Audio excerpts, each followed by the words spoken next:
You rolling? What happened on 9/11 is a phony, and we've never learned the truth about 9/11. The whole agenda is to create a one world government where everybody has an RFID chip implanted in them. All money is to be in those chips. And this is given me straight from Rockefeller himself. This is what they want to accomplish. Erin, what do you think women's liberation was about? We, the Rockefellers, funded that. We funded women's lib. They do whatever they want to do. What we want doesn't matter anymore. It's their agenda, it's their plans that matter. They have all the money they want. They can make all the money they want. They have a machine that can make all the money. It's not about money. It's about control. It's about their vision of how they want to see the world. You hear George Bush saying democracy means freedom. No, democracy equals New World Order. I believe God put me on this earth to be the best person I could be, and put everybody on this earth to be the best they can be. You have to stand up for what's right in life. And unless you do that, you're nothing.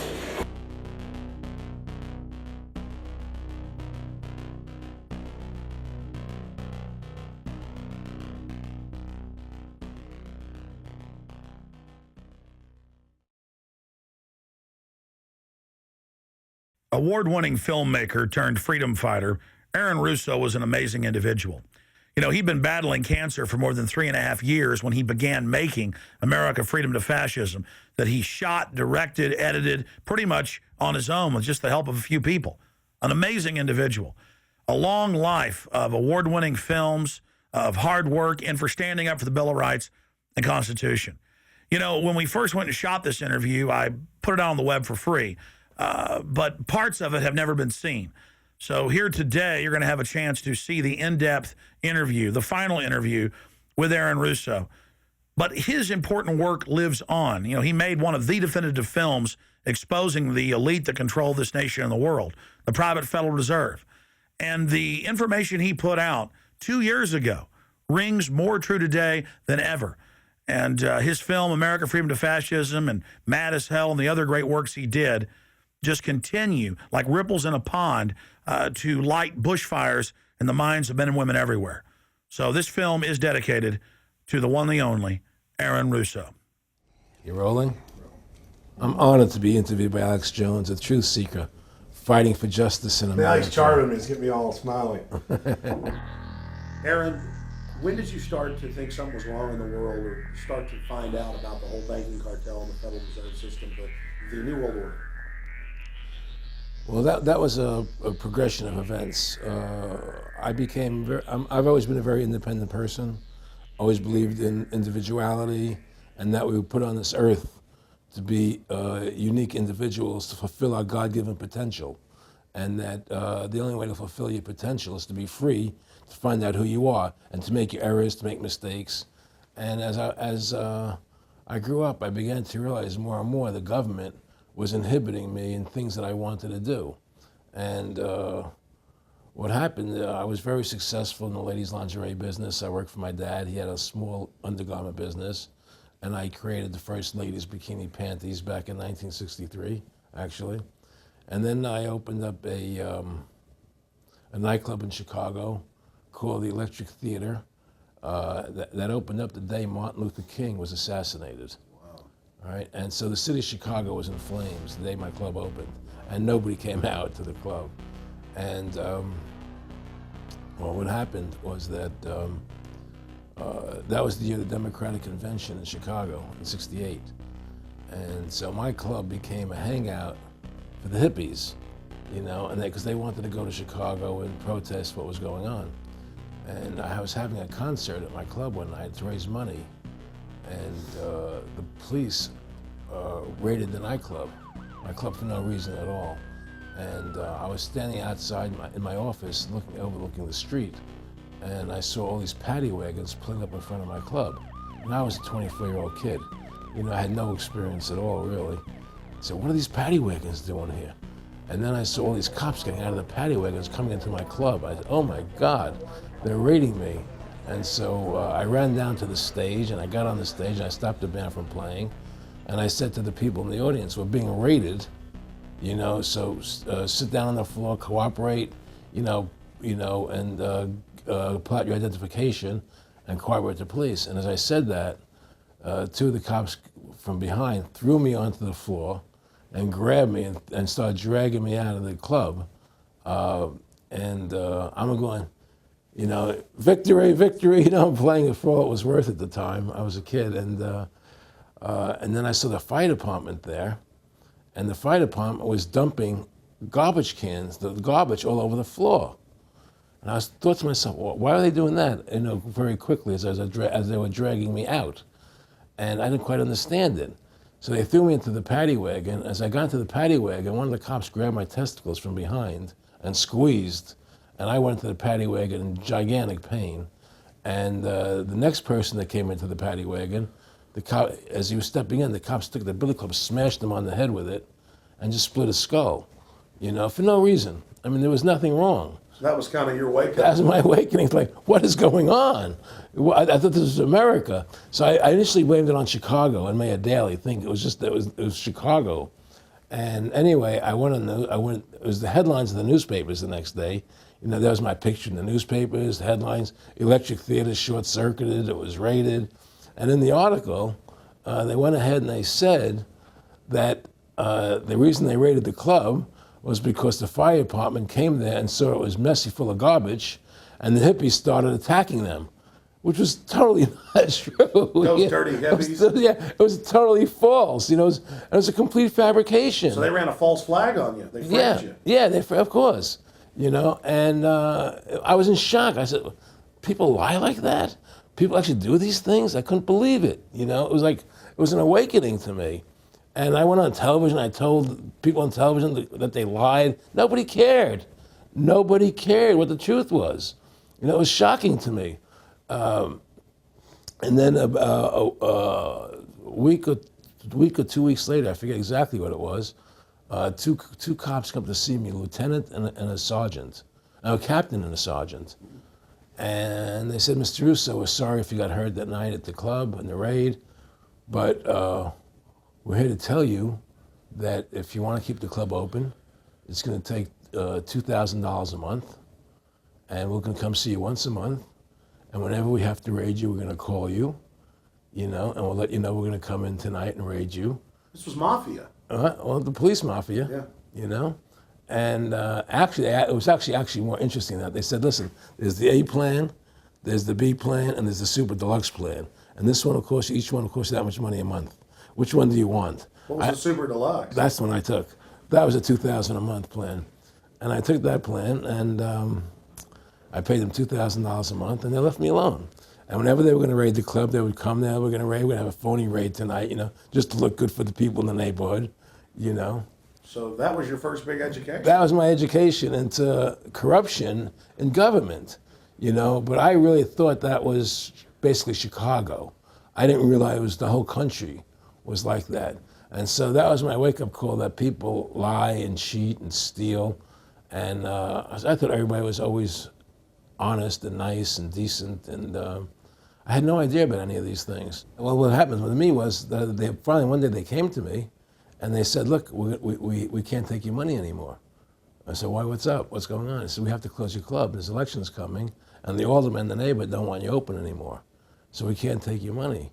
So I had to go to court and fight them, and they were trying to close the club. And then one night there was a fire, and the club never reopened again. The club just closed, and that was the end of the club. And they burned me down. And that was the end of my experience. And then I moved back to New York, where I met Bette Midler, and I ran into her at a little nightclub she was playing called the Improv, and I thought she was fabulous. And through a series of events, I began managing her. And as soon as I started managing her, her career took off like a rocket. You know, just fortuitous, I guess. And we became very, very successful. And through managing Bette, I started producing shows on Broadway where I won the Tony, and I produced a television show where I won the Emmy with Dustin Hoffman and Bette, you know, and then I produced The Rose for her, where she got Academy Award nominations.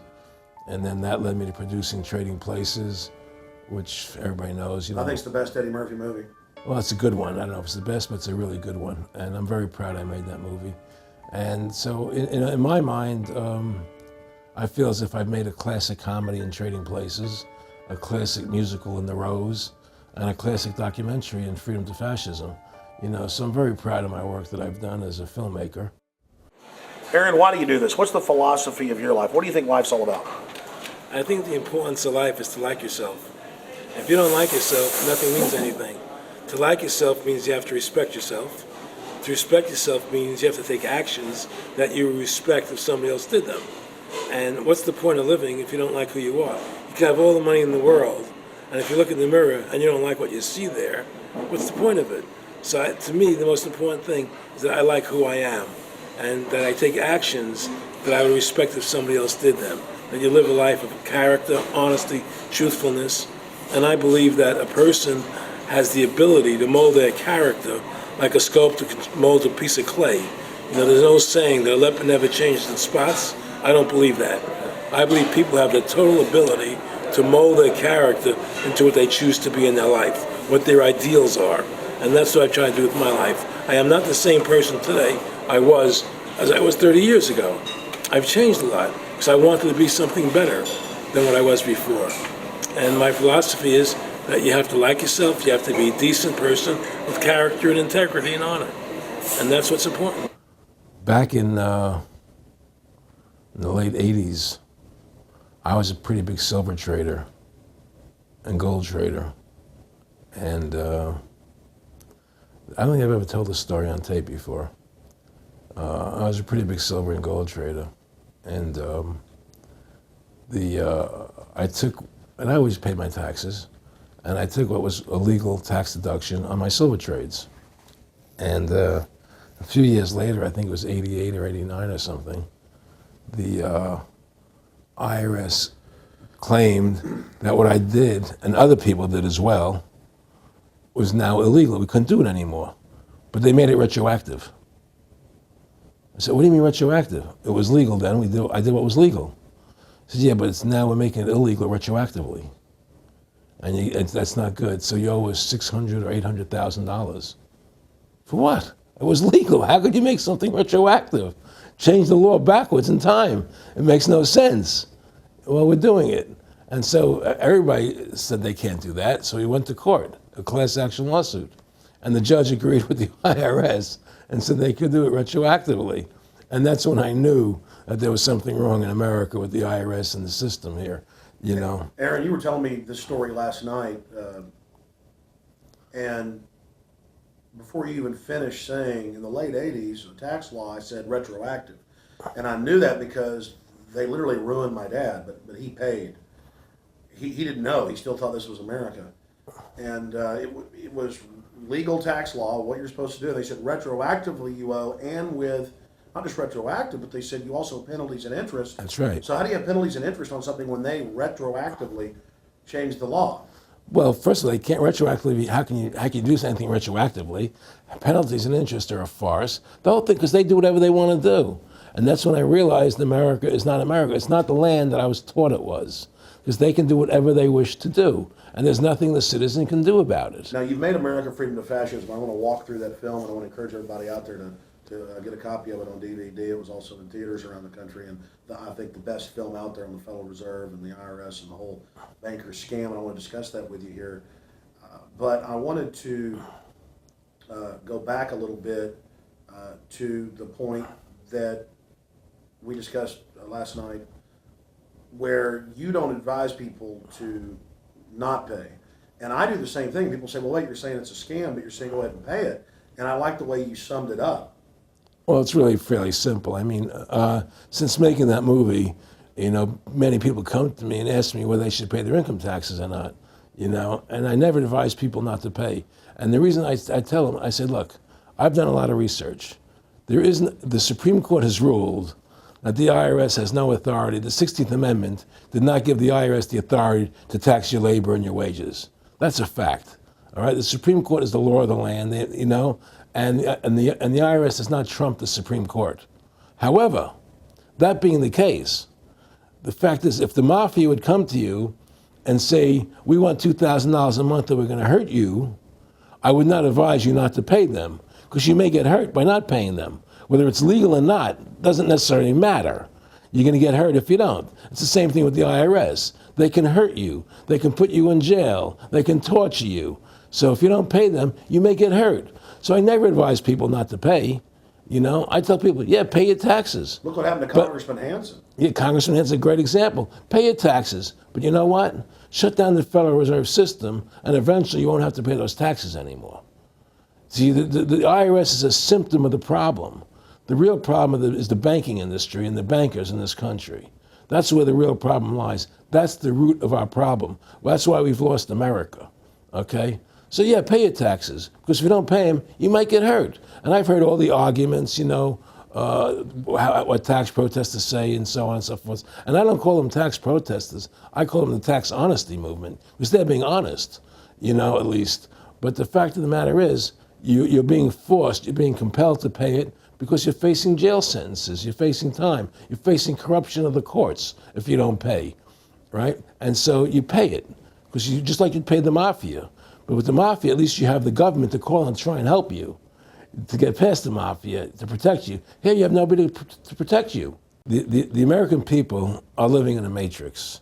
They don't understand the truth of how things are working in this country, you know? And let me give you an example of what I'm talking about. The very fact is that if you ask 100 people on the street, what kind of government is America supposed to be? 99% of them will tell you a democracy. America is supposed to be a democracy. But that's a lie. That's an illusion. The word democracy is not written into the Constitution at one time. It's not in the Bill of Rights. It's not in the Declaration of Independence. The Founding Fathers hated the idea of a democracy. They thought it was the worst form of government there is. And I agree with them, because in a democracy, 51% of the people control 49% of the people. If you're part of the 49%, you're not free. America was founded as a constitutional republic. And in that constitutional republic that we have, 99% of the people can't take away the rights of 1%. You have your rights because you were born with them. You have God-given human rights that nobody can take away from you. The government, the majority, no matter who they are, I can't take away your rights. And that's what our founding fathers gave us. But the psychological operations that they do to us, they make us believe that we're a democracy and that majority rules, you see? And they want you to believe that. Because then they tell you this poll says this many want this and this many want that and this many want this, and it doesn't have anything to do with anything. Well, Hitler was elected. Hitler was elected. Hitler did everything legally. And in a constitutional republic, a minority is protected against a majority. Wasn't it Benjamin Franklin, to paraphrase, that said democracy is two wolves and a sheep voting on what's for dinner? Exactly. And then he also said, in a republic, the sheep would have a gun to protect himself. You know, and that's the truth. America's not a democracy, but you ask the most intelligent people what form of government America is supposed to be, they'll say a democracy, because that's what they've been brainwashed. They've been psyoped into believing that. They believe that we're in Iraq. They believe we're in Iraq to promote democracy. The word democracy, you hear George Bush saying democracy means freedom. No, democracy equals New World Order. Democracy equals slavery. The word democracy is not synonymous with freedom. It's the opposite of freedom.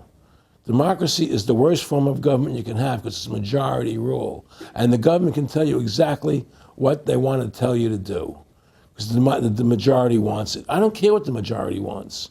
I live my life as I choose. And if I don't commit violence, theft, or fraud against another human being, I can live my life as I wish. That's my choice. And if I'm allowed to make mistakes, because when you make mistakes, you learn from them. You grow as a human being. We're put on this earth to become the best individuals we can be, to fulfill our God-given potential, right? We're not here to put on this earth so that the government can tell us how to live our lives and what we must do. We put into these systems and these paradigms. No. The same thing in health. You know, if you're sick, you have to have a certain protocol. Nonsense.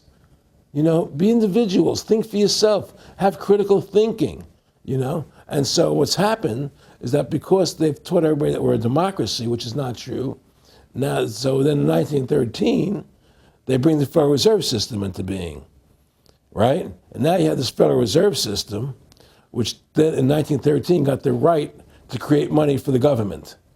when before that the government created its own money. Now the government, when it needed money, had to borrow it from this private bank called the Federal Reserve, which is a private bank owned by individuals, incorporated in Delaware.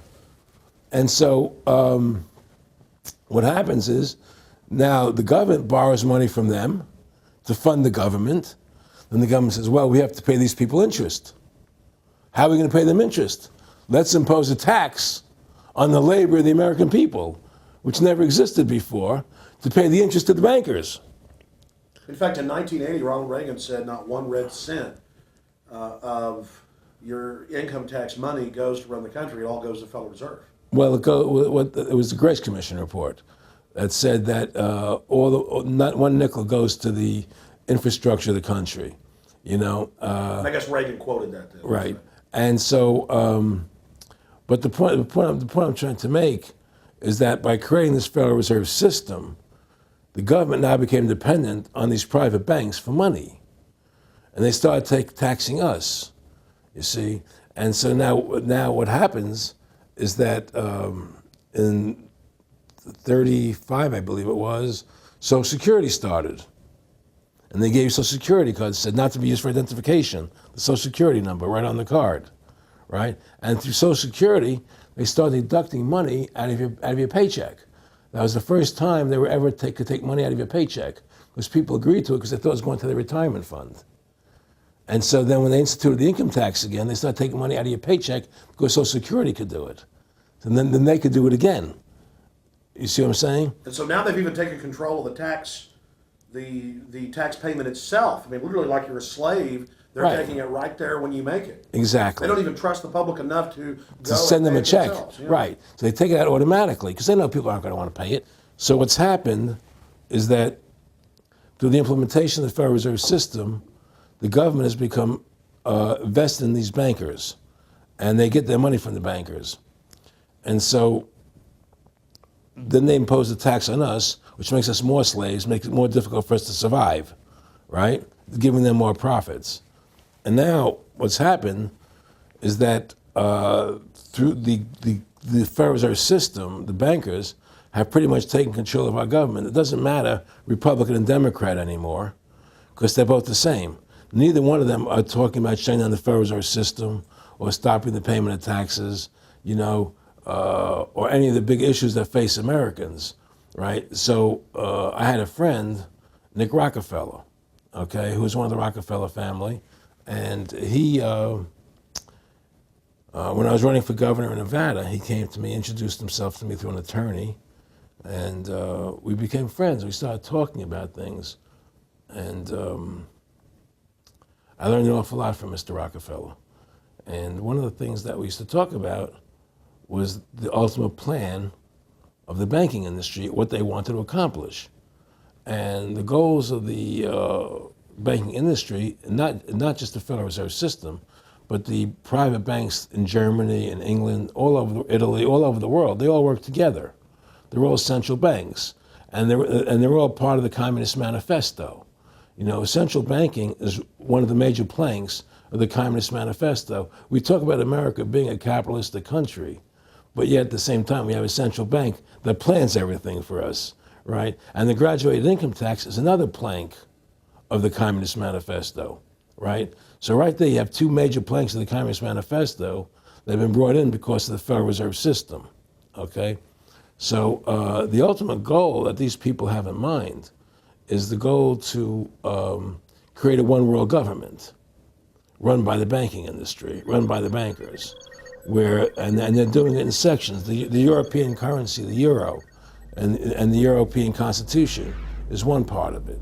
Now they're trying to do it in America with the North American Union, right? And they want to create a new currency called the Amero, right? And the whole agenda is to create a one world government where everybody has an RFID chip implanted in them. All money is to be in those chips, right? There'll be no more cash. And this is given me straight from Rockefeller himself. This is what they want to accomplish. And all money will be in your chips. And so instead of having cash anytime you have money in your chip, they can take out whatever they want to take out whenever they want to. If they say you owe us this much money in taxes, they just deduct it out of your chip digitally. Total control. Total control.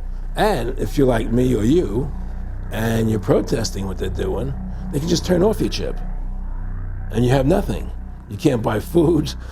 You can't do anything. It's total control of the people. And that chip's connected to a database that has your purchasing records, what you do, what Everything. you sell. Everything is in there, you know? And so they want a one world government controlled by them, everybody being chipped, all your money in those chips, and they control the chips and they control people. And you become a slave. You become a serf to these people. That's their goal. That's their intentions. More than a decade ago, I began getting secret government documents, and we published them, where the feds were training the local police and the military that gun owners, conservatives, people that made frequent references to the U.S. Constitution were terrorists. That's a quote. But in 2009, it broke into the national media when we received the secret MIAC report from a state police officer, and that was in the state of Missouri, but the feds had written it, demonizing Ron Paul, people that wanted to end the Federal Reserve, people that wanted liberty and freedom. And now more secret reports have been released, like the Department of Homeland Security report, which the feds admit they wrote, that says returning veterans are the number one terror threat in America, that gun owners are part of that number one threat, that people buying ammo are the number one threat. Think about this. You have these private bankers overthrowing the United States, and they're secretly training the police that gun owners and patriots and veterans are the number one threat.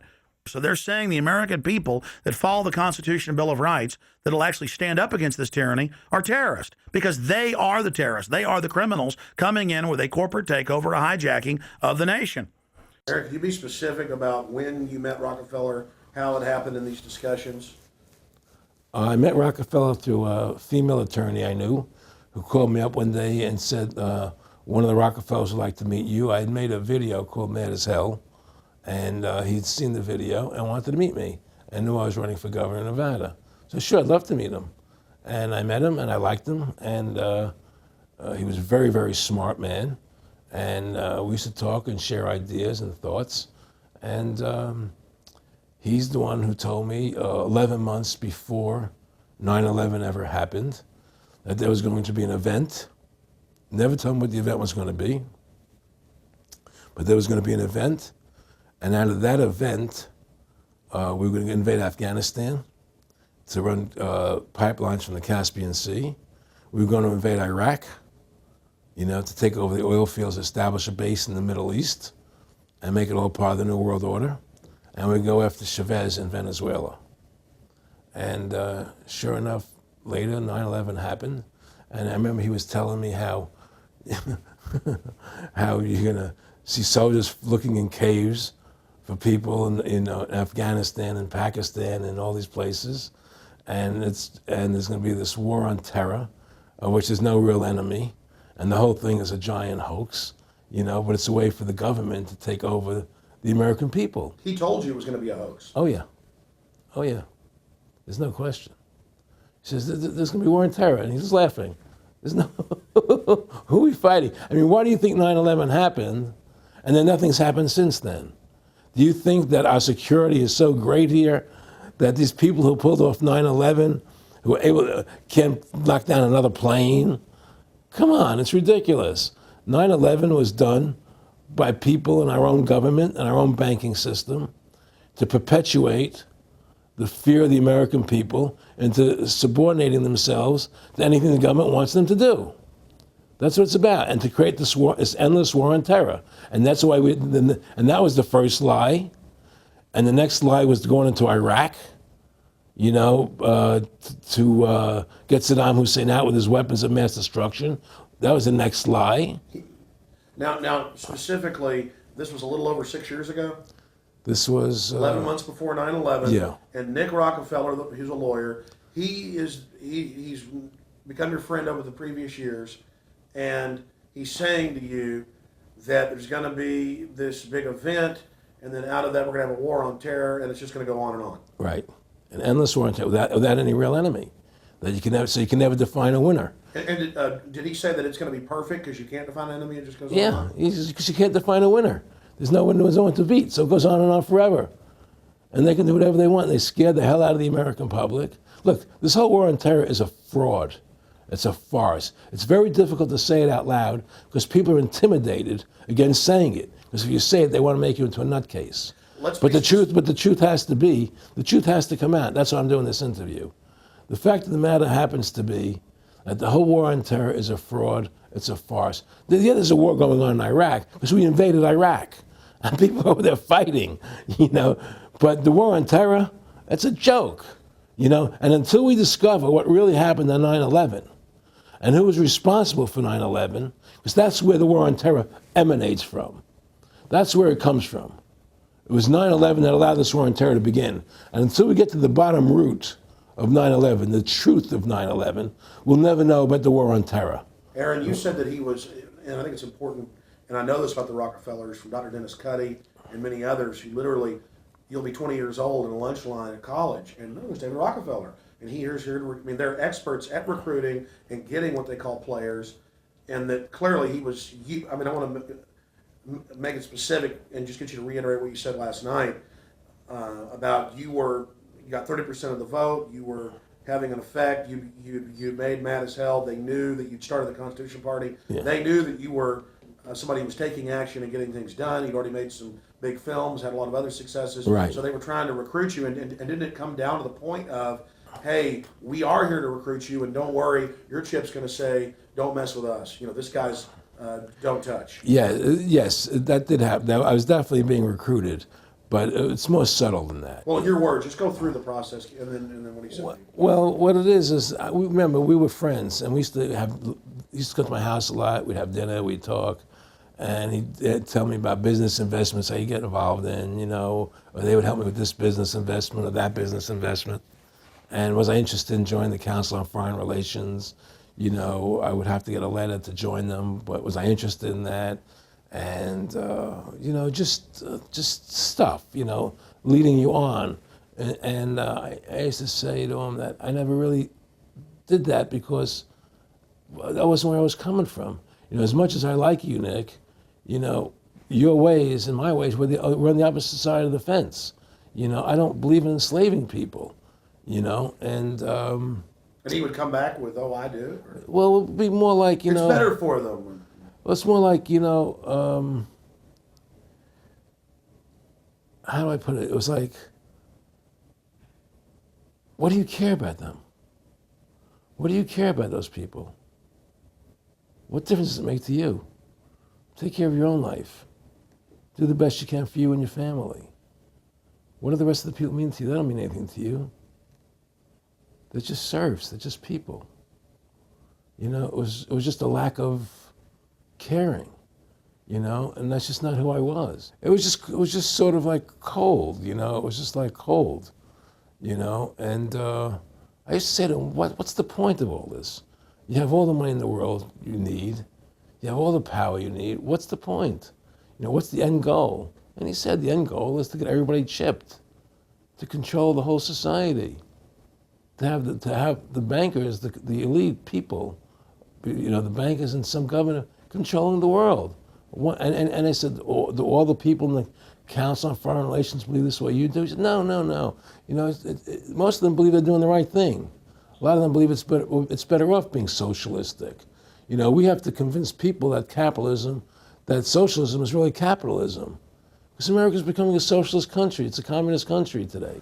And here we are years later after Erin Russo points out that this is not a capitalist or free market country, but is really socialist. In fact, here's the cover of Newsweek. We are all socialists now. But this isn't the socialism the public thinks it is, where the government robs from the rich to give to the poor. Actually, it's always the big banks, the elites throughout history that fund socialism. They want to use the middle class's money to basically domesticate the working class and expand the size of government so it can basically, in the end game, eradicate the middle class and have a giant submass of uneducated slaves who have no chance of ever rebelling against the tyranny, and a tiny elite in control of it all. And that is the very nature of this New World Order system. They are using big government to strangle competition, to take control of the people, to break up the family, to basically set up a global plantation or neo-feudalist state? Well, one of the things they told me was that he was at the house one night, and we were talking, and he started laughing. He said, "Erin, what do you think women's liberation was about?" And I said, I had pretty conventional thinking about it at that point. I said, I think it's about women having the right to work, getting equal pay with men, just like they won the right to vote, you know? And he started to laugh. He said, "You're an idiot." And I said, "Why am I an idiot?" He said, let me tell you what that was about. We, the Rockefellers, funded that. We funded women's lib, you know? And we're the ones who got all over the newspapers and television, the Rockefeller Foundation. He says, and you want to know why? He says, there were two primary reasons.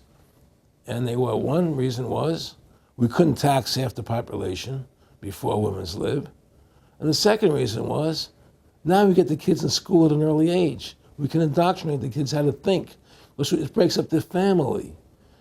The kids start looking at the state as the family, as the school, as the officials, as their family, not as the parents teaching them. And so those are the two primary reasons for women's lib, which I thought up to that point was a noble thing. You know, when I saw their intentions behind it, where they were coming from when they created it, the thought of it, I saw the evil behind what I thought was a noble venture. Erin, did you know that Gloria Steinem, in one of her own books, now admits the CIA funded Miss Magazine? No, I had no idea about that. No, I never heard that. Yeah, we're going to... CIA funded Ms. Magazine? Funded Miss Magazine with the stated goal of taxing women and breaking up the family. No kidding. I never heard that. Well, Nick told me. I mean, I know it, but not because I know the CIA was involved in it. Well, Gloria Steinem was proud of it. Oh, the CIA wanted to help women. No kidding. So they funded it, yeah. And of course, it's divide and conquer. Right, and of course. What they do is they focus in, obviously, on real problems. Women were getting shafted in many ways, but the elite wasn't planning to help them. They were planning to really shaft them and take men away from them. Look at what they did with black families. You only had about 10% illegitimacy 50 years ago in black communities, and now it's over 90%.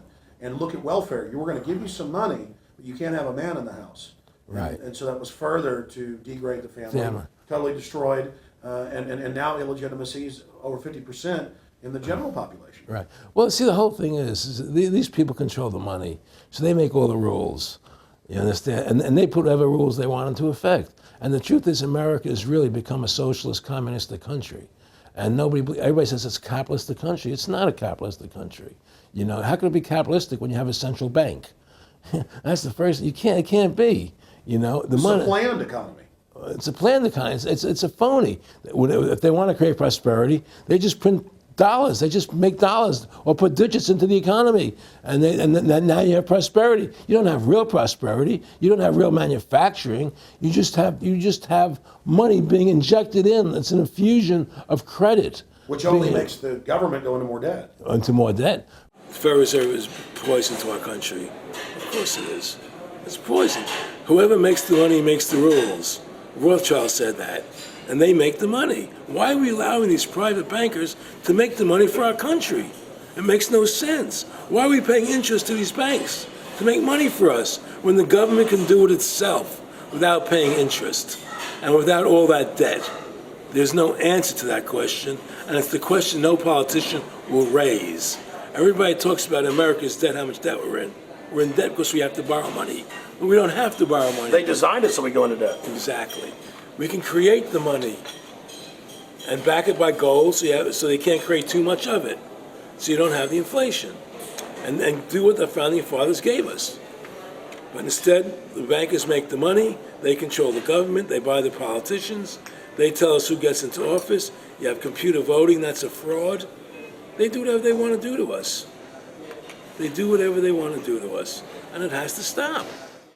My friendship with Nick Rockefeller was one where we expressed ideas to each other and thoughts and philosophies, and he wanted me to become part of what they were doing, and for me to become a member of the CFR, and offered various business opportunities for me to get involved in, and for me to not take up the fight or the battle that I've been taking up in the past. You know, to drop that idea, because what was the point of my fighting for the people? I was a guy who was very successful in the movie business, and I saw the truth of what was happening. I try to express it to the people. And rather than having me express it to the people, they wanted me to join their side because I was a mover and a shaker. And rather than me opposing them, to join them. It was real simple. And he tried to recruit me into that situation. And I didn't go for it. Did he get angry when you didn't go for it? No, no. And, it's like, I remember one time he said to me, you join us, so you have an ID card, Aaron, you have a chip, and your chip will say KMA on it. And I said, what does KMA mean? He said, it means kiss my ass. And anybody stops you, a cop or whatever, and you show them your card or your chip, and they'll know to leave you alone, because you're one of us. One of the central pillars of tyranny is that the establishment is exempt from the laws that they pass for the rest of us. We saw it in Rome. We saw it with Hitler. We saw Richard Nixon saying, look, I'm the president. If I break the law, it's not illegal. We saw George Bush and Dick Cheney say that. We see Barack Obama continuing that, saying, I'm not going to give detainees real trials. I'm going to give them secret kangaroo military commissions trials, and we're going to hold them in secret camps, and I've got executive privilege. It's the same thing over and over again. And one example of hundreds that are out there was a story back in April of 2008 out of the Orange County Register. And this backs up exactly what Aaron's talking about with Mr. Rockefeller saying, I got a chip in my hand, kiss my ass. Here's just one example of hundreds.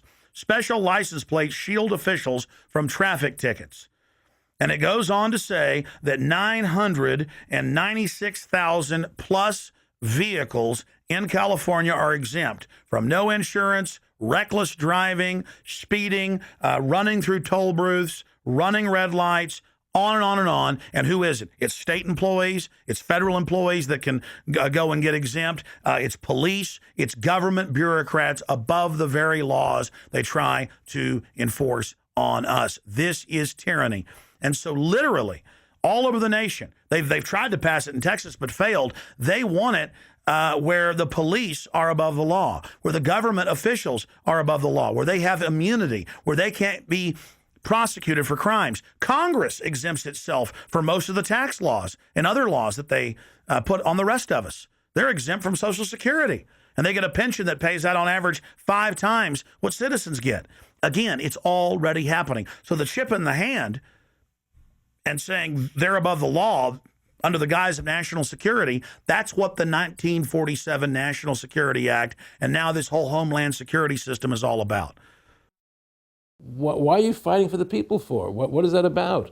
The people just, they have to be ruled. They have to be, the Constitution, what you're standing for is only for a few people. It's only a few individuals that can live that way, and we believe that it's best for society to be ruled by an elite people who control everything.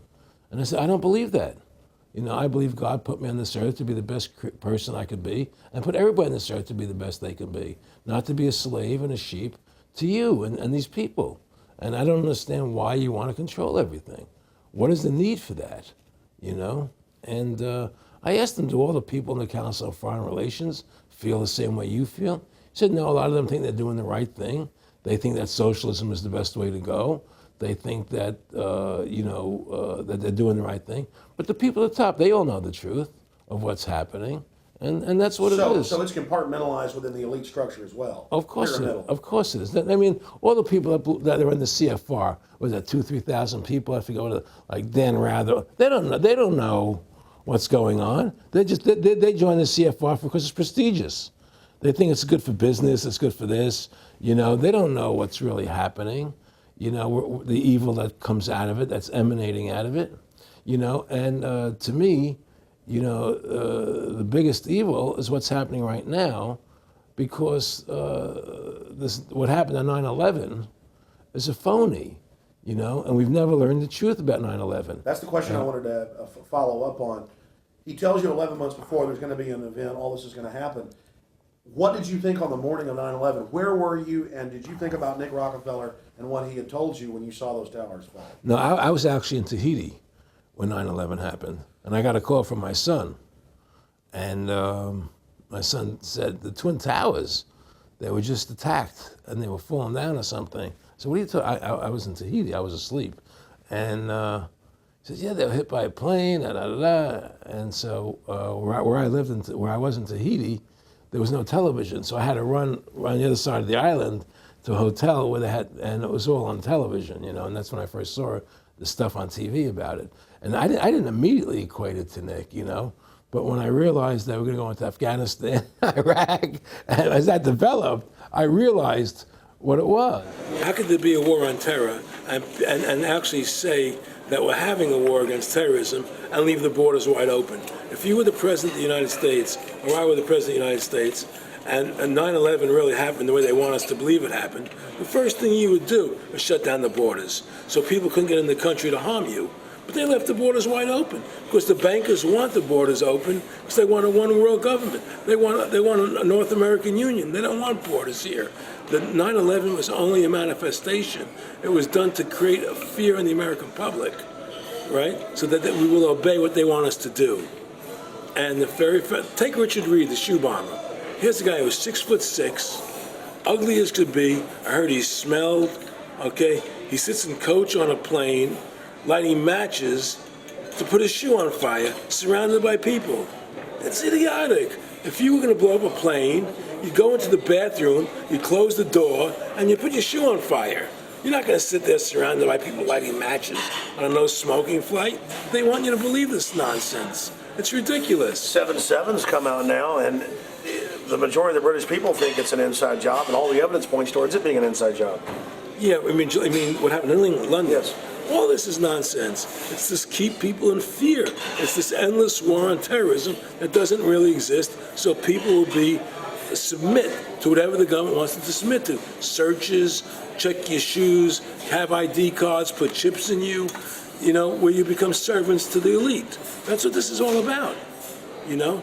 Restore America's republic to what it's supposed to be, get the bankers out of our government, get the bankers out of our government.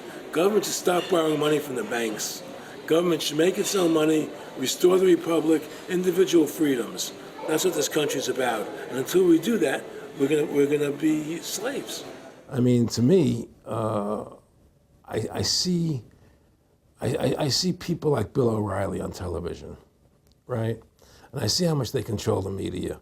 Like there was this girl on Bill O'Reilly the other night from an organization saying the world can't wait. And this girl was spot on. Everything she was saying was the truth. And all Bill O'Reilly could do was call her a lunatic. He couldn't challenge the facts. They just call people names.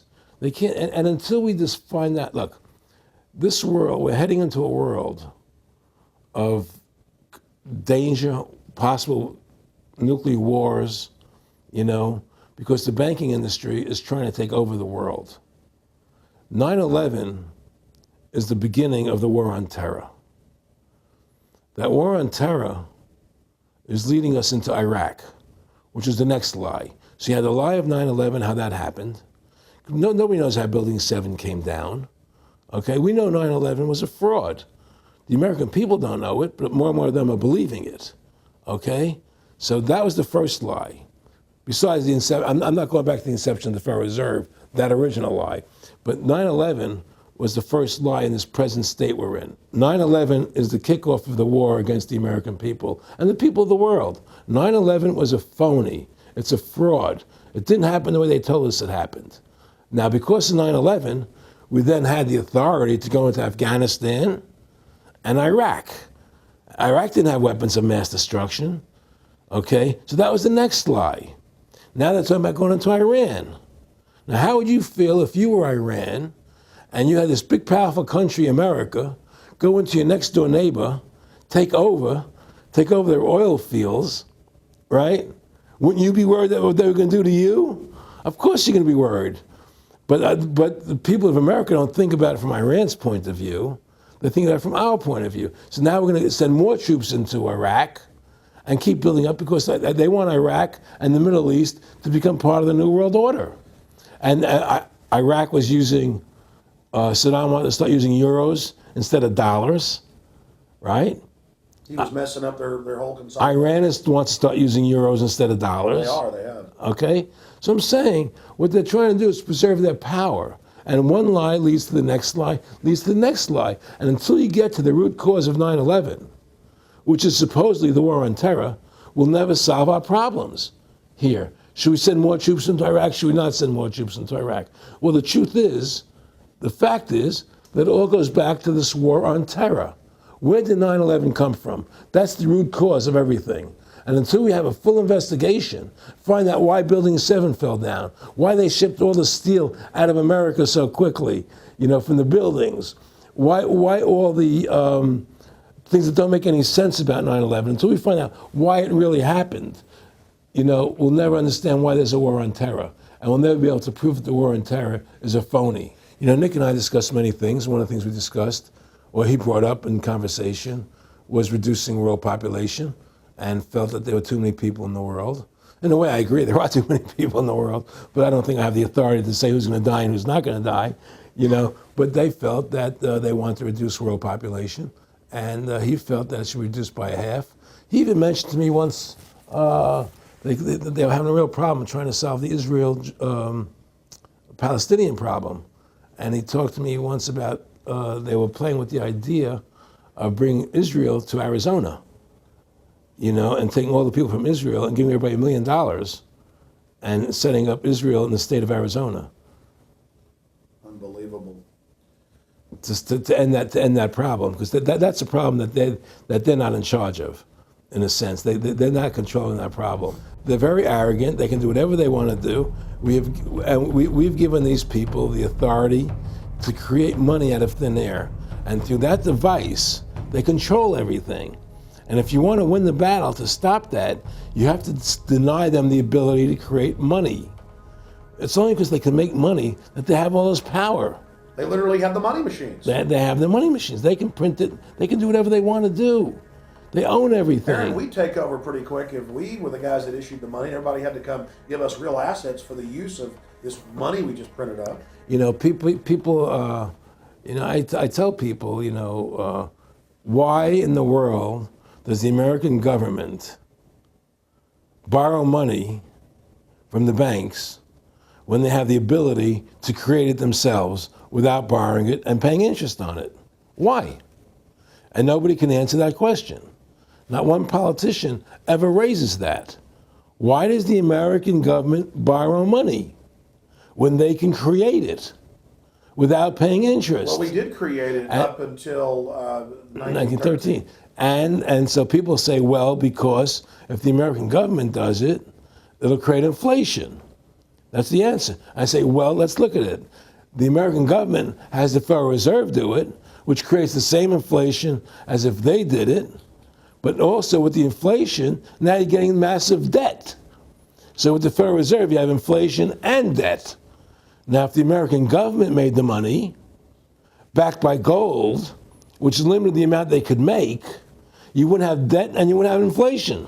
But inflation was only about 50% from the 1780s, I've looked it up, until the late 1800s. And then we have the central banks already trying to cause some panics, which they then used to push the Federal Reserve. And if we look at inflation since 1913 into 2007, it's exponential.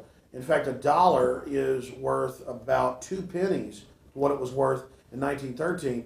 Federal Reserve Chairman, former Federal Reserve Chairman Alan Greenspan, doubled the money supply from 2000 to 2006. And then Edward Bernanke, the new Fed chief, came in and said he was going to double it again in the next 2 years. And then he said, now I'm going to make the money supply numbers secret. And so now we don't even know. Right. But the evidence is they are just, in the curve of inflation, it gradually grows. And then suddenly at a point, it goes straight up. And it seems it's parabolic, yeah. Yeah, parabolic. But the thing is that the only thing I disagree with you on from early 1800 to 1913, there was no inflation other than during the Civil War. When Lincoln was Well, I'm printing. talking about how much $1 was worth, and I know It never changed. There was no inflation in that whole 100 years. There was no inflation. People knew what the money was worth. They could retire. They knew what it would cost them to live their lives out. There was no problem. It was only since 1913 when the Fed came in that we created massive inflation and massive debt. So then what you said earlier, then there really wasn't inflation. There was no inflation. So you don't get inflation when the government issues the money, at least in the U.S. history. Not if it's backed by gold. Well, exactly. But I'm talking about, and I did look this up, and I believe that if you look after the country was set up, and some of the things that happened with Andrew Jackson and the rest of it, there were points where it spiked and there were manipulations. There were points, mostly during the Civil War. Yeah. And that's because Lincoln printed so much money. Exactly. That's right. But once that ended, but basically there was no inflation other than that during that short period of time. I mean, a loaf of bread was a loaf, of course, the same thing. People could plan their lives. Today, they planned inflation. Now you have two parents working. They can't afford to pay for their family anymore. The kids are going to state-run schools now. The kids are being indoctrinated how to think. They're being given Ritalin. They're being given all these drugs. The whole country's being dumbed down. It's all because of the Federal Reserve System. And the Federal Reserve System and these bankers are responsible for the demise of America. And if we ever want to win this battle, you must shut down the Federal Reserve System. And we must shut down these bankers and restore sound money to this country. Will you talk a little bit about some of the families that own the private Federal Reserve, the stock in it? And I mean, obviously, you say you're not a big expert on Bilderberg Group, but you talk about how it's the same system worldwide. It is the same families. They meet and kind of set the policy each year, and then it goes to the Royal Institute of International Affairs in England, it goes to the CFR in the U.S., and then these are their management bodies where they wield control, really the de facto Congresses over the nation. So, I mean, I would like to get you to speak some about the families that own and run the Federal Reserve, and if you can't connect it into these other international bodies. Well, I can't speak to those families because I can only speak about, what I know for fact. Everything else is speculation, and I don't like to speculate. I know about Rockefeller because I was friends with him. We talked about it, and I can tell you firsthand. What did Rockefeller tell you about the Federal Reserve and their family owning part of it? Well, he said the New York Fed is the main controlling interest of the Federal Reserve System. They control the bulk of it. So the New York Fed is really the Federal Reserve System. Even though there's 12 different banks, it's run by the New York Fed. And the New York Fed is basically the Federal Reserve System. So who's ever running the New York Fed is where, and the families that control it, control the New York Fed. And they're the main engine behind the Federal Reserve System. And that's a wing of the Bank of England. Well, the Bank of England and the Federal Reserve are partners, and the Bank of England is a private bank, and so is the Bundesbank in Germany, and the bank of all the banks of the G8 countries are all private banks. They're private central banks. And look, what happened in Europe? Didn't Europe vote down the European Constitution? Yes. They're still doing it. Didn't they vote down the euro? They're still doing it. They don't care what the people vote. They do whatever they want to do. What we want doesn't matter anymore. It's their agenda, it's their plans that matter. Isn't that prima facie evidence of a tyranny? Well, there's no question we're in tyranny. There's no question we're living in a world where the American citizen is no longer a free individual human being to do the things that they wish to do. We're slaves, and it's getting worse. What do we got to do to bring these people down? In my opinion, you must shut down the Federal Reserve System. And I think that there has to be an uprising. There has to be an uprising. People have to stand up. I can't do it alone. You can't do it alone, Alex. And we need to get a majority of people, not a majority of people, but It was 5% won the war against the British, a highly motivated group. But I agree, people have got to get angry first. I mean, not just, we know it's corrupt and that lackadaisical. We got to get pissed. People don't seem to have the courage to do what they have to do, I want to say you've got a lot of courage. Well, thank you. I don't know if I have a lot of courage. I just have I want to thank you for what you're doing for my family. Well, I have a sense of conscience and I have a sense of justice. I get nervous about what I do, but I do it because there's no other choice. I couldn't live with myself if I didn't do it, But the fact of the matter is, I've ostracized myself pretty much from Hollywood. People are afraid to deal with me in Hollywood a lot because of what I do and the things I say. I don't go along with routines. A lot of people in Hollywood know the truth. They're not willing to stand up and speak about it. And I know many of them have seen my movie, and they know I'm right, and they won't talk about it because everybody's afraid. Everybody's afraid because they think that this money they get, these Federal Reserve notes, are really money, and they think they have a comfortable lifestyle, and they're afraid to change. They're afraid to stand up for what's right. And until people are willing to stand up and have the courage to do what they need to do, it's not going to change. And hopefully, what you're doing, what I'm doing, what other people like us are doing, can affect the change, that people will stand up and say, hey, I've had enough. The thing is, we have one advantage, that they need us to cooperate. See, if we don't cooperate with them, they can't win. And so they always need our cooperation to go along with their programs. So they try to sell us. Right. They try to sell us. Democracy, this majority says this, believe in this, do that. The war on terror, we got to be scared. They're always trying to do things to sell us that will go along with them. And once we learn not to cooperate with them, then we win the game. And that's the point. Don't cooperate with them. Don't go along with the program anymore. Stop it. Join forces. You and I should run for president and vice president and take over this country and bring freedom back to this country. That's what it's going to take. Two people like you and I, statesmen who believe in freedom, who believe in Thomas Jefferson and the Constitution and the founding fathers to make this country whole again. Because right now it's in the grip of the evil ones, And the only way to stop that is for good men to stand up. What Edmund Burke said, evil can only thrive when good men do nothing. Yes. Right? We got to do something. That's what it is, Silence is golden, but when it comes to your freedom, it's yellow.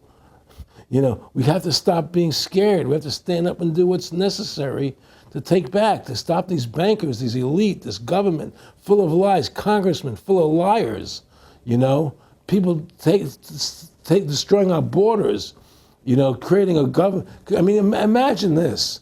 Here you are in America, and they're combining America, Canada, and Mexico into one country, the North American Union, and the American people don't know anything about it. It's not even in the press. They'd rather talk about Rosie O'Donnell and Donald Trump calling each other names than discussing the fact that we're merging into one country.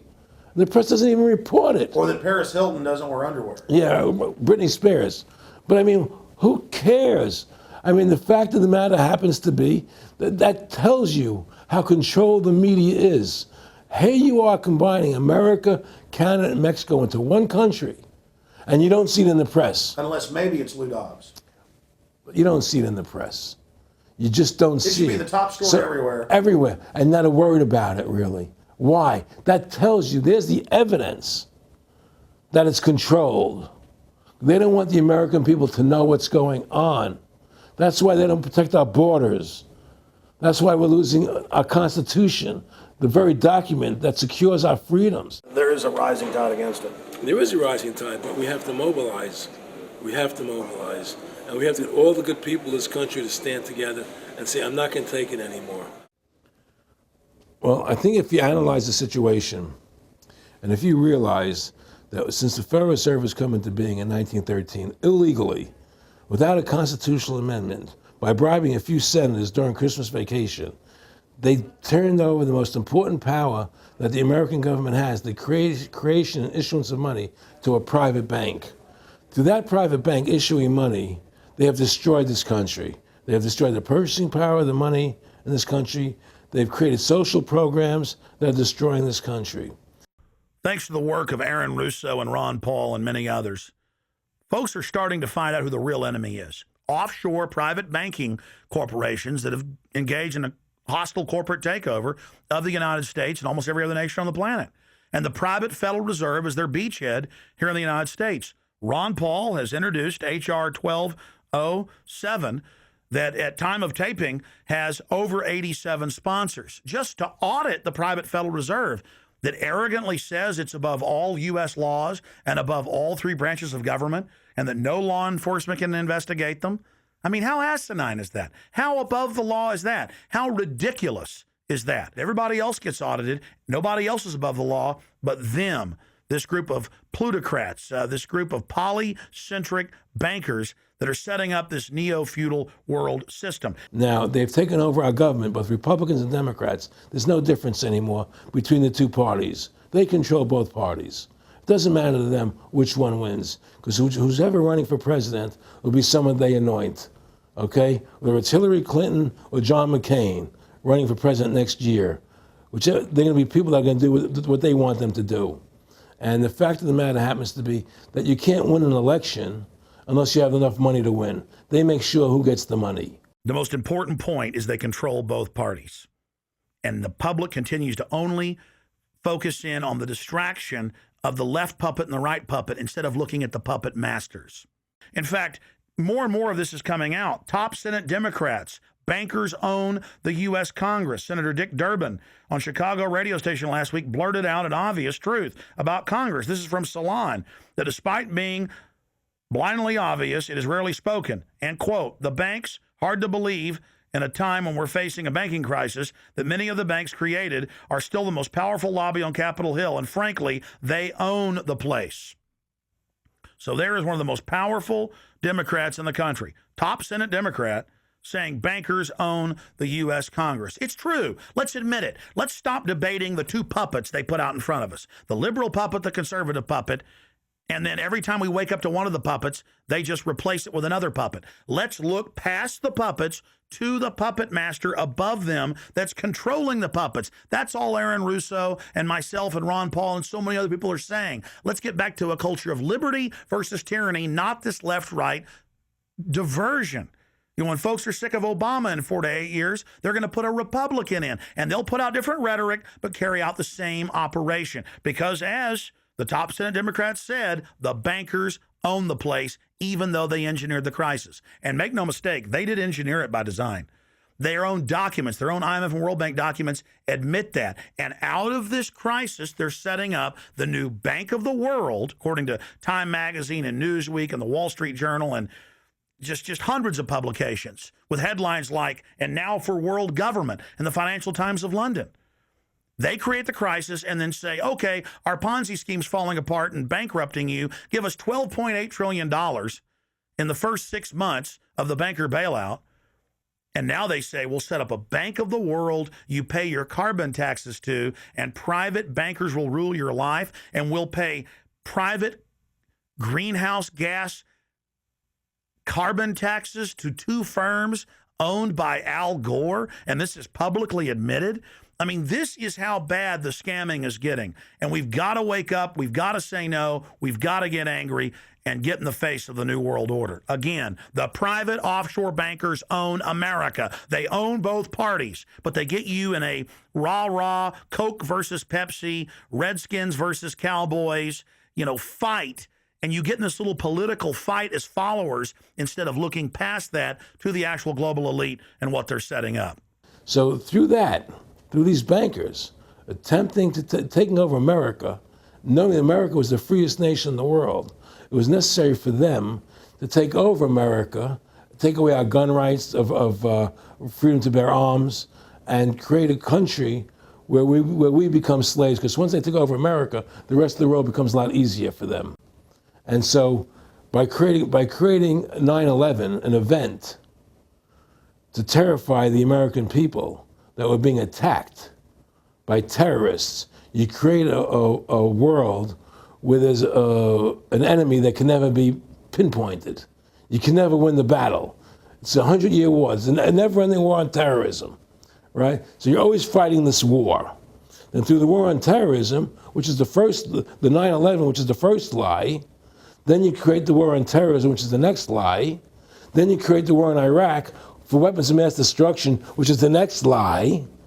And it's one lie to the next lie to the next lie. Now it's going to be Iran, the next lie, sending more troops and a surge into Iraq. Think about what Erin Russo is saying here. The war on terror is a war on the American people and the people of the world. You see, the elites always sell the public on tyranny by attacking a minority that's unliked first, or the outsider. Oh, we're just getting rid of the Bill of Rights and Constitution, having secret arrest and FEMA camps and the Military Commissions Act for foreigners. It's just for them.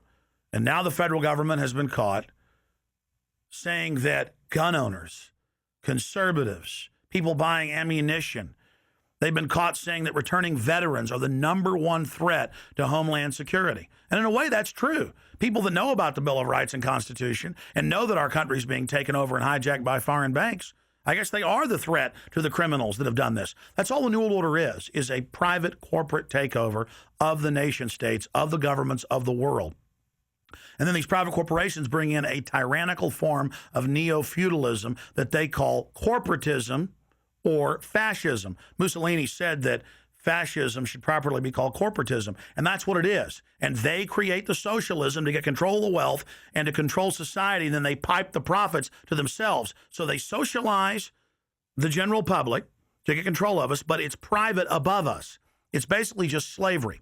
Now, think about what Erin Russo was saying here, and it's absolutely true. This is a war on the American people. They build Homeland Security, they build the police state in the name of fighting foreign enemies, and then they flip it all around to use it against the American people and the MIAC reports and the DHS reports and the rest of it. This whole thing was set up for the people, and Erin Russo nailed it.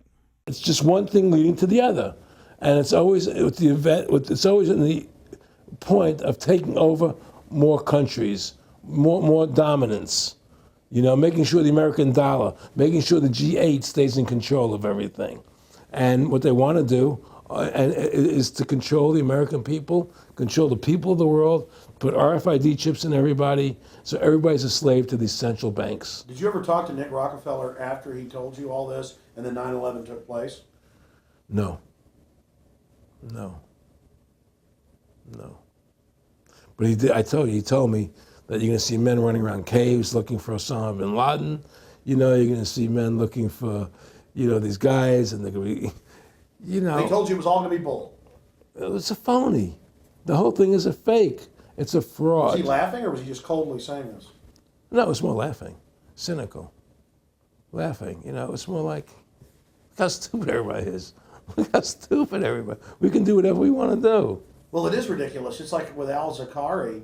They claim they killed him like 14 times. And then they never said, well, we didn't kill him last time, but we killed him this time. They never even now they're like practicing being ridiculous. Well, what about bin Laden being in the American hospital, getting kidney help? Yeah. Right? In the American hospital, right?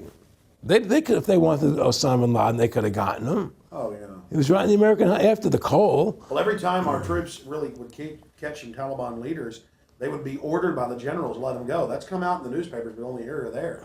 And they kept going, and then Pat Tillman was complaining about it, and then he got shot. I've talked to his brother. Oh, you did? And then he got shot, and there was a big hero charging Al-Qaeda. No Al-Qaeda, somebody shot him in the back. Look, we're dealing with complete evil. We're dealing with complete evil. And until the American people wake up and say, we don't want this evil in our country anymore, and we want to come back to a country of decency and goodness and integrity and honor, you know, we're going down that road. And that's what it's going to take. It's going to people to stand up and say, we don't want to live in this kind of a world anymore. You know, I believe we should pull all our troops out of Iraq. I believe we should leave other countries alone. Let other countries live their lives the way they choose to. You know, stop trying to spread democracy around the world, which is the worst form of government there is anyway. Restore our republic to what it's supposed to be, and go back to what the founding fathers gave us, and try and restore that. Restore the republic. Like the point of everything is that we have to mobilize. Each one of us. You and I can't do everything, Alex. You and I may be leaders. We may be out there, and people listen to us, what we have to say, and follow us. But the truth of the matter happens to be, it takes all Americans to stand together, to stand tall, to mobilize and say, we're not going to take this anymore. I'm mad as hell. I'm not going to take it anymore. We're going to stand up and fight the battle. And you and I can't do this alone. We're just leaders of the thing. But other people have to join in with us and stand side by side, shoulder to shoulder, and say, I'm not going to take it anymore. That's what it's going to take to win this effort, and to stop cooperating with the government and with all their rules and regulations, and to wake everybody up, to hand out DVDs of my movie, to hand out DVDs of your movie, to educate everybody to what's going on. Well, if you don't fight the corruption and you don't stand up for what's right in life, you can end up being a serf and a slave, and you're leaving your children a world that you wouldn't want to live in yourself. So how can you, in decency, behave that way? You have to stand up for what's right in life. And unless you do that, you're nothing. Well, freedom and liberty is what people really want, you know, and it's time to stop the duplicity of the government from lying to us. You see, many people know the truth of what's happening in this country. They know the truth, like the numbers you gave about 9/11. But they're afraid to stand up. People have to find their courage and stand up and say, I'm not going to take this anymore. I know the truth, you know. And it's like they create a situation where if you tell the truth, you're considered a lunatic. You know, in other words, if someone goes on a TV show and says 9/11's an inside job, oh, you're an idiot, you're crazy. They call you names. You can't be afraid of that. Well, it doesn't work anymore. I mean, they have no facts. Just calling you crazy doesn't make you crazy. Well, we know that. They also go get kooks who are kooks to put them on to then say they represent us. That's right, exactly. Another tactic. Exactly. And Bill O'Reilly's great at that. Sean Hannity is great at that. They just put people on who they can dominate, you know. But why do you think guys like that, they're not stupid? I mean, I've talked to people that know them. They know the truth. Why do you think they decide to join the evil? That has to be in their hearts. I mean, I had the opportunity to do that, and then in my heart, I couldn't do it. So it has. But I mean, how could you or I consciously be involved in something like putting AIDS virus in black Africans' vaccines? I mean, what the hell? I mean, it's like we're not good guys either. I mean, I don't think I'm like some special perfect person. What the hell's wrong with this elite? I mean, what are they running around doing evil? I mean, they just run around continually doing evil. Well, I think a lot of them think they're doing the right thing. I think a lot of them think they're doing the right thing. Not the top elite, but people within the system, you know. But I think that it's all about, as Nick said to me, it's about control and power. They have all the money they want. They can make all the money they want. They have a machine that can make all the money. It's not about money. It's about control. It's about their vision of how they want to see the world in their eyes. And you know, you and I believe in individuality, in the person being the dominant thing, the individual being the dominant person. Today we live in a world where institutions are dominant, not people. You know, the American, you know, we the people, by the people, for the people. Now it's we the institutions, by the institutions, for the institutions. People are secondary. It's all about corporations and institutions. And the Federal Reserve is the biggest institution in the world. You know, if you ask somebody what's the biggest corporation in the world, they'll say Google or Walmart or Exxon or something. But the biggest corporation in the world is the Federal Reserve System, right? And all the other corporations feed off the nipple of the Federal Reserve System. Well, it's like the Monopoly game. The bank always wins. It has unlimited money. It's not the people playing on the board. Exactly. The bank owns the board, the box, the shelf it's sitting on. But that's because you gave them the ability to make the money. You have to take that away from them. We need to take the bank away from the private bankers. Exactly. You have to take the creation of money away from the private bankers, and you'll solve 95% of your problems. Well, I mean, look at America. 10% growth rates every year like China's having right now. The U.S. had 10% growth rates until the Federal Reserve took over. And then if you look at that, it all starts really going downhill from there. Well, they destroyed the American worker. What they've done, here's what's happened. The Federal Reserve has created this massive inflation in America, which means that the American worker has to keep making more money to keep up with the cost of living. The more money they make to keep with the cost of living, the less competitive they become in the world economy. So now what happens is we have to pay our workers so much to keep up with the cost of living, say, well, screw the American worker, let's go overseas now and get the cheap labor. But really, that's a war being waged against the middle class. Of course the bankers print the money. Really, this is a war being waged against the middle class. The bankers print the money. Everything they're doing is about destroying any private pools of wealth or independence. Yeah, but what I'm trying to say is, because of the inflation that they've created, they've now allowed other countries to outcompete us. You see, because other countries don't have to pay as much money as we have to pay here to our workers to survive. Yes. So now we're not competitive anymore. So we've lost our manufacturing base. We've lost our competitive. In the old days, the American worker, you wanted to buy everything American. You wouldn't buy anything from Japan, which was cheap crap. And what does that leave us? It leaves America this military force, and so the elite's giving us a deal. We'll continue to build up your military and give you homeland security jobs, shift your economy over to being the bulldog enforcer of the New World Order. Exactly. You can either do, and by controlling the economy, they force everybody into that position. That's exactly correct. That's exactly correct. And there's no more manufacturing here.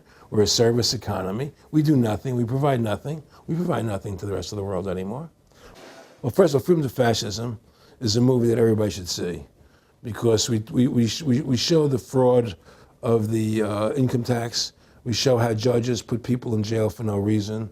We show the corruption of the justice system, and we show how the Federal Reserve came into being and how it's controlling society, and how all the central banks of the world are working together through the Bank of International Settlements in Switzerland, which is the central bank for all the central banks, and how they all work together to create this one world government, the one world order, which is what they're trying to do.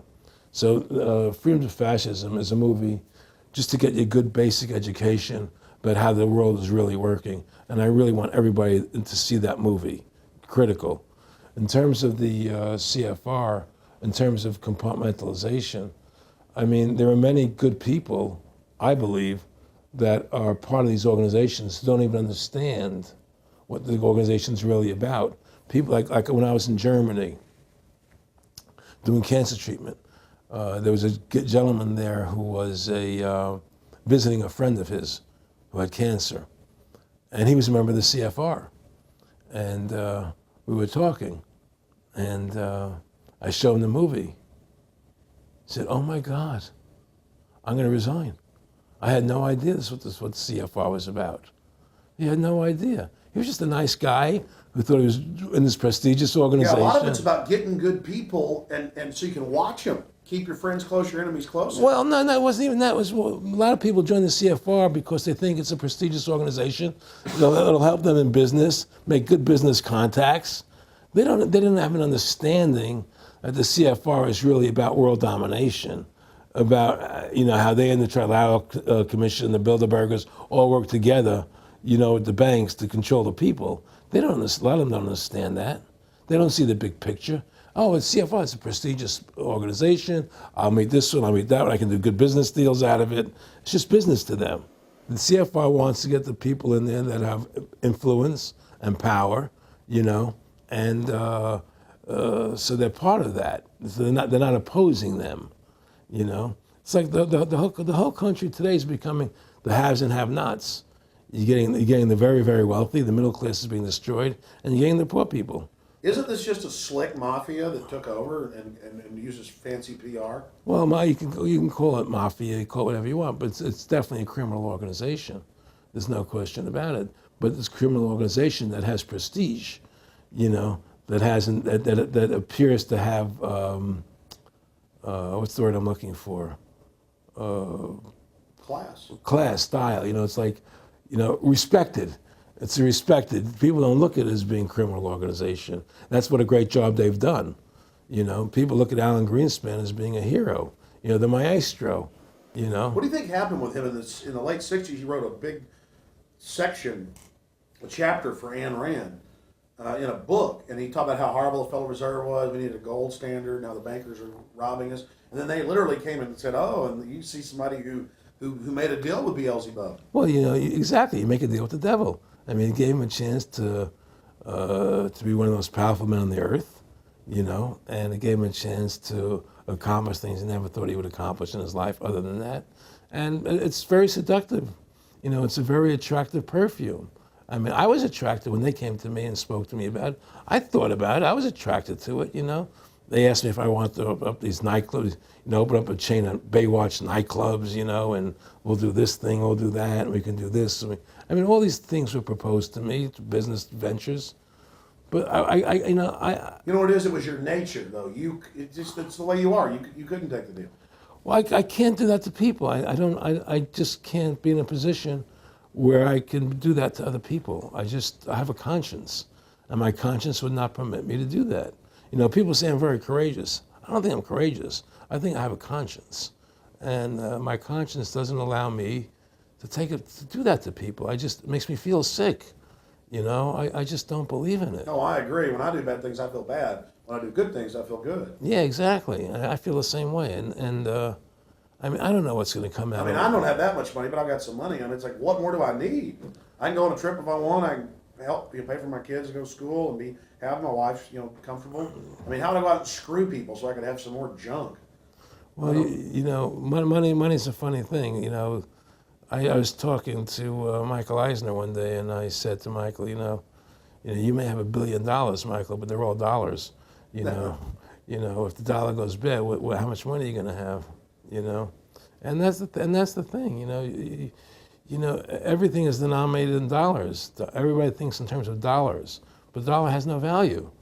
And then someday it's you know, everything returns to the mean. Well, really, the whole universe, financial universe we live in, is a matrix fraud. Yes, it is. And that's why it's going to come crashing at some point.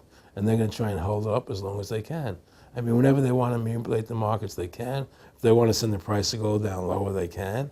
If they want to send the stock market up, they can. They do that. There's no more free markets. You don't live in a society where free markets rule anymore. You don't live in a capitalistic society.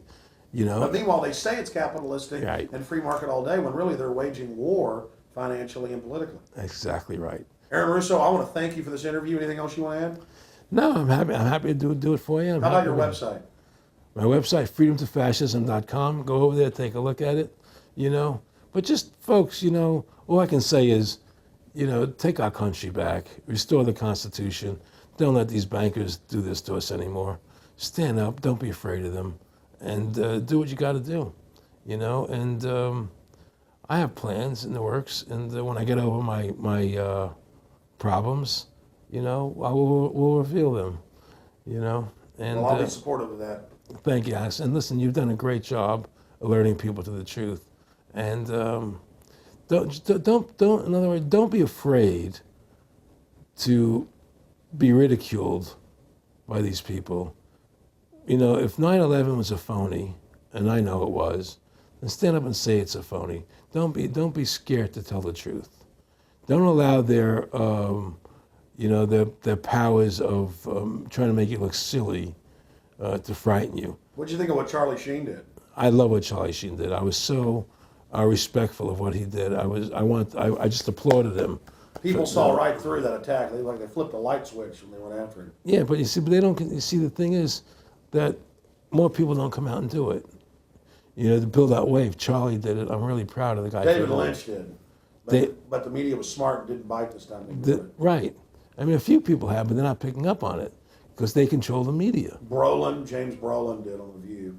I heard that as well. But again, they're not picking Barbara up. Walters looked like she's about to have a heart attack. But they don't pick up on it. You see, they don't allow it to go anywhere. You know, it comes if someone says something, they let it die. You know, but they keep perpetuating, you know, the war on terrorism. They keep perpetuating all these things that are lies. And because we've given the Federal Reserve the money-making power, they control the media, they control the government, and they're all in bed together. So you're fighting all this propaganda all the time, and it's a very difficult fight. Americans, mobilize. Stand together, stand tall. Tell the government you're mad as hell. No longer cooperate with the government. Do not accept the national ID card. Do everything in your power to restore freedom and your individuality back to America. Stop being a country run by the institutions for the institutions. Let's go back to we the people, by the people, for the people, as opposed to we the institution, by the institution, for the institution. Stand up for your individual rights. Stand up for the godliness that's in each and every one of us. Thank you for watching this historic interview with Erin Russo. Please don't just stand down after watching this film. Research the private Federal Reserve for yourself. Realize it is the main head on the Hydra that we have to go after. Realize that we can fight the political parties all day, but until we go after the heart, the root of the problem, nothing's going to get better. We have this ruling class of private bankers that issue all this fiat currency, and they have committed unbelievable crimes and have the audacity to claim that they're above the law. Ladies and gentlemen, now more than ever, we don't have a choice. It's us or them. Either the New World Order is removed from power, or the world faces more wars, more tyranny, and a nightmarish police state carried out by these eugenicists. So in the memory of Erin Russo and every other freedom lover out there in history, and for the future of our children and the species, humanity itself, let's call for grand jury investigations of the private Federal Reserve. Let's arrest the bankers. Let's kick these foreign corporate criminals out of our country and get our constitutional republic back. Let's stop being distracted and diverted by the liberal and conservative puppets they stick up in our faces on television. Let's look past the front men to the actual architects of the New World Order and bring them to justice. There's no way these arrogant bastards can get away with this if we expose them and speak out against them. And more, it's coming out even in the mainstream media that they are a pack of criminals who are above the law and who have hijacked our nation. But they're only above the law in our minds. We have to expose them as the criminals they are and bring them to justice. Look in the mirror. You are the solution. Take action and join the ranks of folks like Erin Russo, Ron Paul, and so many others. God bless you all, and thank you for watching this presentation. Now spread the word about the true enemy of the people in the Fed, in the New World Order, in the hegemony of private central bankers.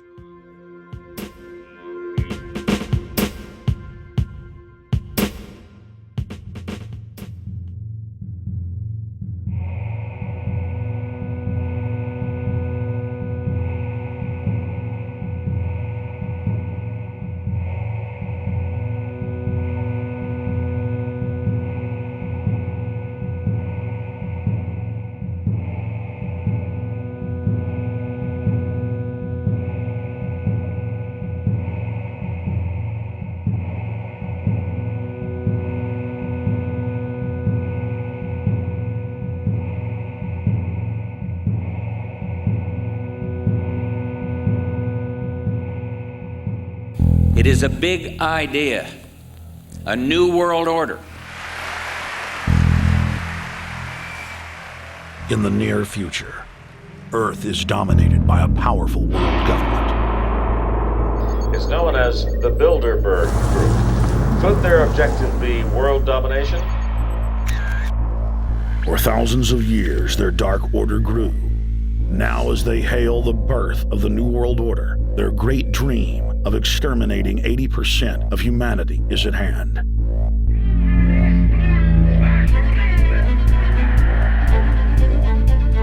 For the first time in history, the elite's plan for world government is blown wide open.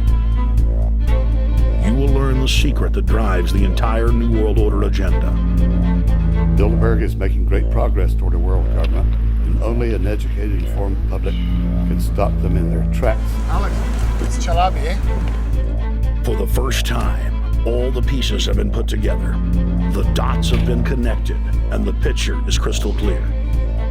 Earth's ruling elite believe they have discovered the fountain of youth. But before they can attain it, 80% of us must die. A psychopathic technocracy is establishing world government so there can be no escape from their plan.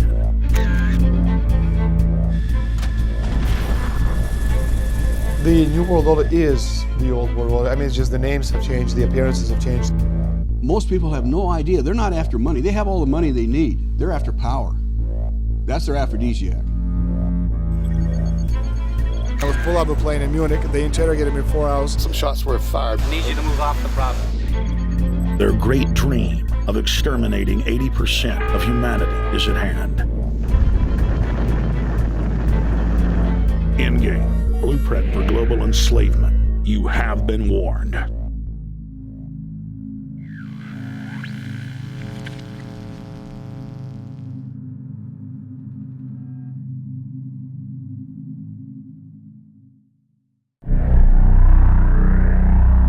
Obama is notoriously a liar. We need to go to where the real architecture of government is, and it's not in a president. Wall Street has hijacked Washington in broad daylight.